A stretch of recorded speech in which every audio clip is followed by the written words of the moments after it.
Hello my brilliant home buyers and sellers, this is Faryal. Today's video is going to be a sizzling one as we compare two most wanted cities in the Greater Toronto area. Both of these cities have seen tremendous amount of growth. These two cities are well known for their real estate and for their diversity. Today we are going to talk about Toronto versus Mississauga. We're going to talk about lifestyle, cost of living. We're going to take a look at the pros and cons of both cities, and at the end we will look at the average prices in different styles of homes in both cities and see what the property value has been and how much they have appreciated in last 5 years. So let's get right into it.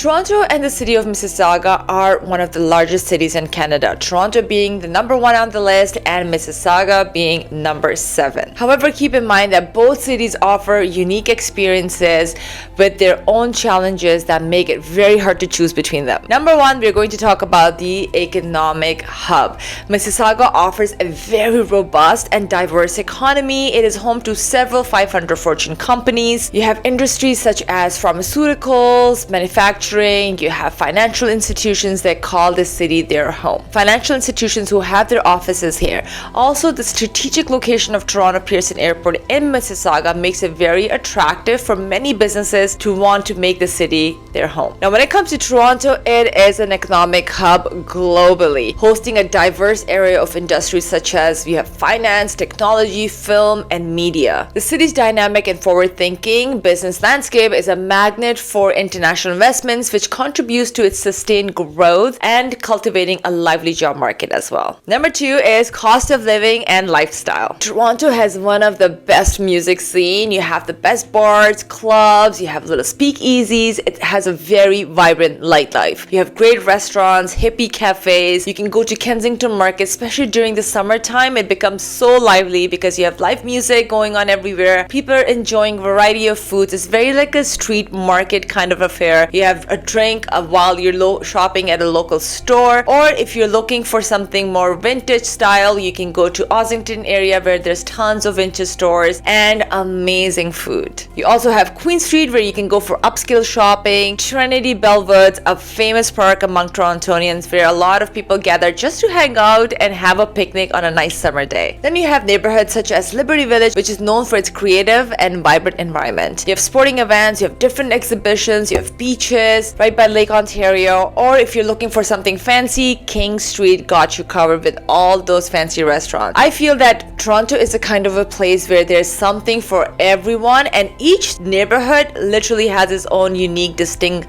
style and its own vibe. However, Toronto is an inexpensive city to live in every possible way, from rent, parking to food, groceries, and commutes. But to be honest, in the past couple of years, every city in the Greater Toronto area has seen an uptick in the cost of living. I also find it really hard to save money when you live in Toronto. Whenever I go there, I find it so hard to resist those cute cafes, and you have cool restaurants with a vibe, and I mean, you want to go to all of those places. It's very hard not to check out. Every time I go there, there's some kind of a new place or hip trendy place that just has opened up. So many distractions. So I always wonder, people who live in Toronto, how do they save money? I wouldn't know, because you're walking down every street, you'll find something to do or somewhere to go. But that's something I actually love about Toronto, and something that you will not find in Mississauga. It is so lively at any hour of the day, and you have a variety of things to do, shopping, entertainment. When it comes to lifestyle in Toronto, you will find certain neighborhoods a bit pretentious. What you wear, where you go, what you drive, what you eat, where you live, all of those things will matter. Just like any other big city out there in the world. So if you choose to live in Toronto, be ready to show up looking nice and sharp. Let's talk about Mississauga's lifestyle and cost of living. So Mississauga, one thing for sure, is known for its food. It's truly a paradise for foodies, and you can find delicious food from all around the world from different cuisines. Every strip mall that you go to has at least 2 to 3 food options for you.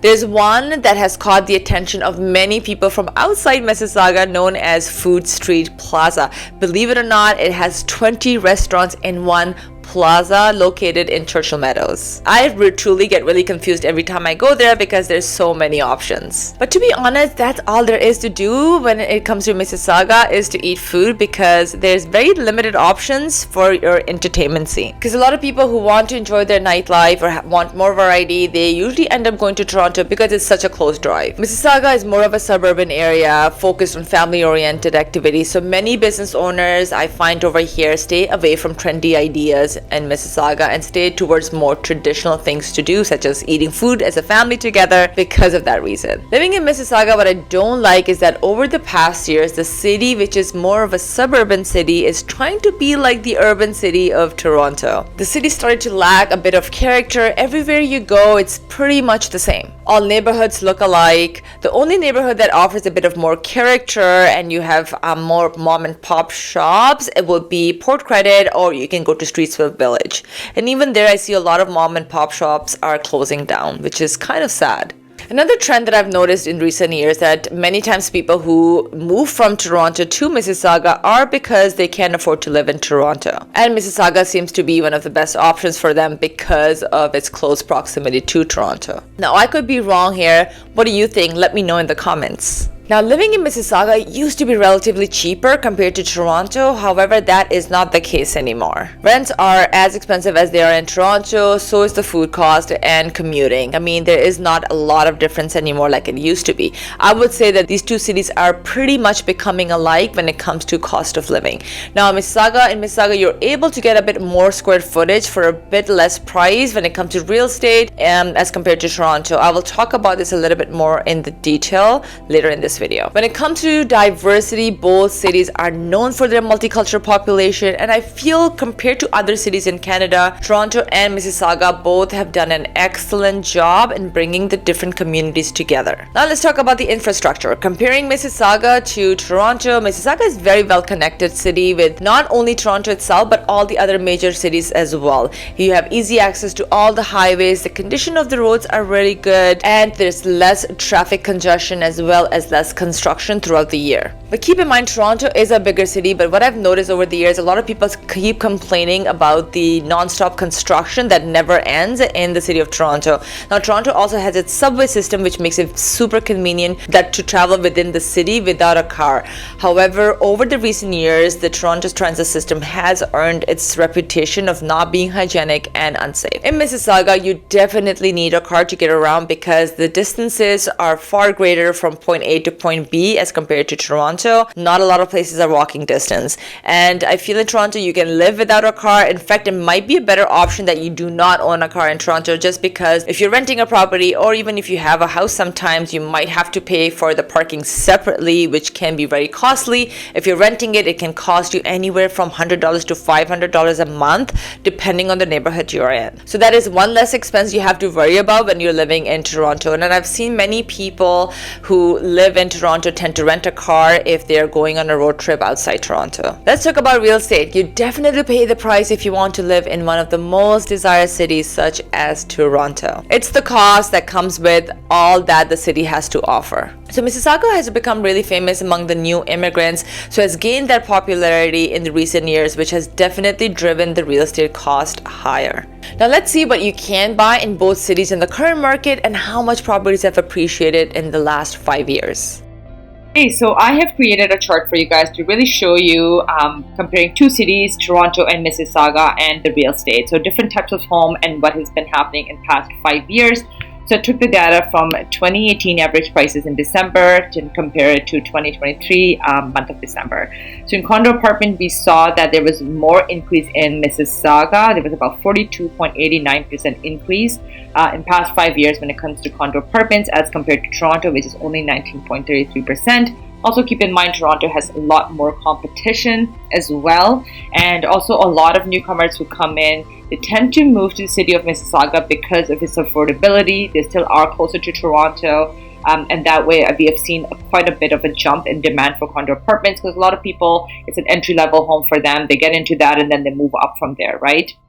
Then we saw that in freehold townhouses, which means that you do not have a maintenance fee, and we have condo townhouses, which has maintenance fee, has appreciated as well in past 5 years. Freehold townhouses, we saw Toronto saw over 64% increase. In Mississauga, it saw about over 29% increase.